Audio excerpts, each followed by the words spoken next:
Muslim Sheroes of Minnesota is a storytelling project that we began because every time we would Google Muslim women, we would see very negative images, and it was always in this connotation of us being victims. We wanted to be able to change that narrative by providing people with an alternative positive imagery, and so we highlight everyday women in the Twin Cities in Minnesota, shining a spotlight on the great work that they're doing.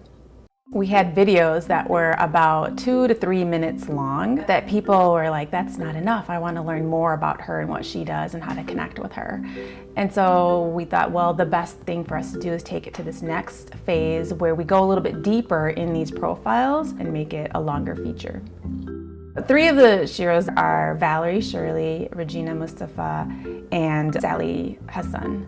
These are 3 very unique women coming from very different backgrounds, and the work that they're doing in the community is also very different. Valerie Shirley, her son was born with meningitis and loss of hearing, and so there were no resources in her community specifically for Muslim deaf people. And so instead of waiting for something to happen, she took the lead and started to pool resources together and launched an organization to help the deaf community in Minnesota. Sally Hassan launched an organization called Bloom Adventures. She gathers women together on these great outside excursions and leads them into nature and have fun. And then our last Shero is Regina Mustafa. She faces Islamophobia in her town, and instead of shying away from it, she launched an organization that would provide interfaith dialogue space. Now she's running for mayor of her city. A couple different goals we have with this documentary. One is we want to continue being able to offer alternative positive imagery for the Muslim woman's identity. Second is, I often ask, how can I be what I cannot see?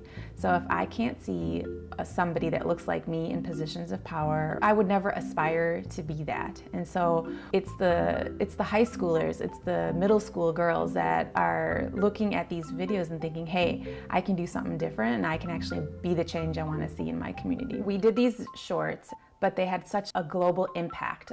Over 1 million people watch these videos, and so you know that there is a thirst for this information and for this type of work.